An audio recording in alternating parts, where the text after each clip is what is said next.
Ini adalah sebuah apel sama buah pir, dikasih yang putih-putih ini lampahang.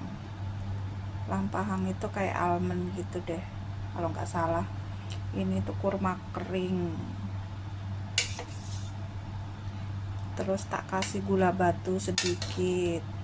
Ini bisa meredakan batuk atau tenggorokan gatel-gatel gitu. Rasanya manis kecut.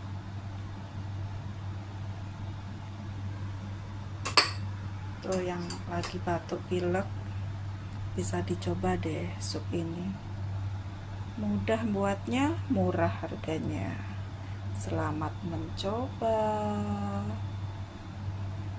Semoga yang lagi batuk-batuk pada sembuh ya. Ini lagi musim batuk pilek deh. Salam sehat.